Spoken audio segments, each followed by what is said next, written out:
Ya, sebelumnya Assalamualaikum warahmatullahi wabarakatuh. Perkenalkan, nama saya Bagas Laswardi Nugroho dari jurusan Sistem Informasi dengan NIM 39120.512. Nah, di sini saya akan sedikit membahas tentang topik yang berjudul pemanfaatan teknologi pendidikan yang berasal dari mata pelajaran Inovasi Sistem Informasi dan Teknologi untuk menyelesaikan tugas UAS di semester 4. Nah, langsung aja kita mulai pendahulunya. Pemanfaatan teknologi informasi ini sangat dibutuhkan untuk meningkatkan efisiensi dan produktivitas bagi manajemen pendidikan. Keberhasilan dalam meningkatkan efisiensi dan produktivitas bagi manajemen pendidikan akan ikut menentukan kelangsungan hidup lembaga pendidikan itu sendiri. Nah, oleh karena itu, sistem informasi komputer diciptakan untuk memberikan kemudahan bagi lembaga pendidikan dalam yang pertama, penyimpanan dan pengolahan data siswa, staf keuangan, dan aset sekolah. Kedua, analisis perkembangan kinerja siswa, guru, dan sekolah dari periode ke periode. Ketiga, penyediaan informasi tentang perkembangan studi sistem kepada guru, wali, dan orang tua. Yang terakhir, penyediaan informasi untuk mendukung pelaporan kepada kantor dinas pendidikan yang terkait dengan ujian akhir nasional atau UAN dan juga badan akreditasi sekolah atau BAS. Nah, pengolahan data itu menjadikan informasi untuk mendukung pengambilan keputusan. Pengolahan perpustakaan juga termasuk kategoristik buku-buku, penelusuran buku, proses peminjaman dan pembelian buku, status keberadaan buku, dan juga penetapan jumlah dendanya. Nah, selain itu, salah satu teknologi pendidikan ada pada saat ini dan mengalami perkembangan pesat, yaitu internet dengan manfaatnya. Yang pertama, sumber data dan informasi serta sebagai sarana penukaran data dan informasi. Kedua, informasi dan berkomunikasi secara cepat tanpa ada batasan wilayah, ruang, dan waktu. Ketiga, terbukanya sumber informasi yang tadinya susah diakses menjadi sangat mudah. Keempat, memperluas pergaulan kita sebagai makhluk sosial. Nah, kelima, tersedianya fasilitas e-moderating di mana guru dan siswa dapat berkomunikasi secara mudah melalui fasilitas internet secara reguler atau kapan saja kegiatan berkomunikasi itu dilakukan tanpa dibatasi oleh jarak, tempat, dan waktu. Dan terakhir, bila siswa memerlukan tambahan informasi yang berkaitan dengan bahan yang dipelajarinya, ia juga dapat melakukan akses di internet. Nah, baik guru maupun siswa juga dapat melakukan diskusi melalui internet yang dapat diikuti dengan jumlah peserta yang banyak, sehingga menambah ilmu pengetahuan dan wawasan yang lebih luas.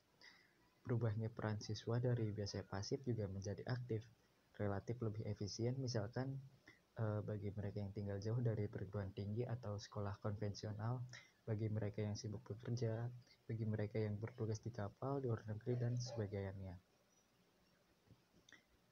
Nah, dalam meningkatkan produksi pendidikan, pendapat lain kegunaan teknologi pendidikan dikatakan sebagai berikut. Yang pertama, meningkatkan produktivitas pendidikan. Kedua, memungkinkan pendidikan individual. Ketiga, berikan dasar yang lebih ilmiah terhadap pengajaran. Keempat, lebih memantapkan pengajaran. Kelima, memungkinkan pelajaran seketika. Dan terakhir, memungkinkan penyajian pendidikan lebih luas dan merata. Nah, meningkatkan motivasi siswa, digital portofolio efektif dan efisien, karena ada yang menyebutkan beberapa manfaat teknologi dan informasi komunikasi dalam pendidikan. Sebagai contohnya berikut. Yang pertama, meningkatkan motivasi siswa. Kedua, digital portofolio efektif dan efisien. Ketiga, menambah wawasan dan cakrawala berpikir. Keempat, menumbuhkan jiwa kebersamaan.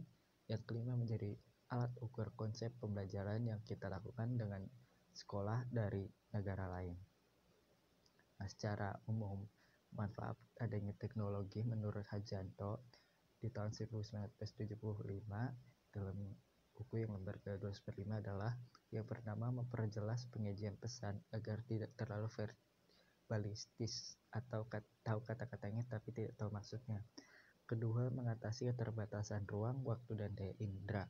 Ketiga, dengan menggunakan teknologi atau media pembelajaran yang tepat dan bervariasi, dapat diatasi sikap pasif mahasiswa. Yang terakhir dapat menimbulkan persepsi yang sama terhadap suatu masalah.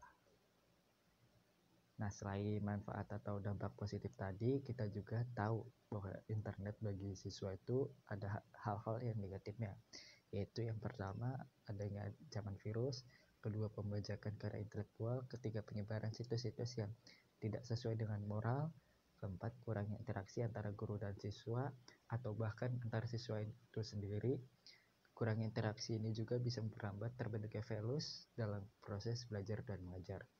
Dan kelima, berubahnya peran guru dari semula menguasai teknik pembelajaran konvensional kini juga dituntut melalui teknik pembelajaran yang menggunakan ICT.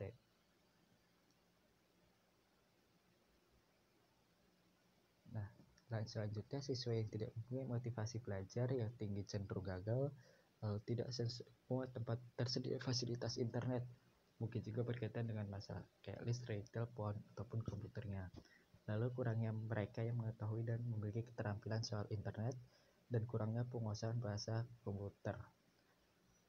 Untuk menanggulangi dampak negatif penggunaan internet, maka perlu adanya pengawasan khusus dan aturan yang jelas tentang pemakaian internet, terutama di kalangan pendidikan. Nah, implementasi teknologi untuk pendidikan dapat dilihat pada sektornya berikut. Yang pertama itu pendidikan dasar dan menengah, kedua pendidikan tinggi, ketiga belajar jarak jauh, keempat pendidikan luar biasa, kelima pendidikan dan latihan, keenam dalam pendidikan bahasa.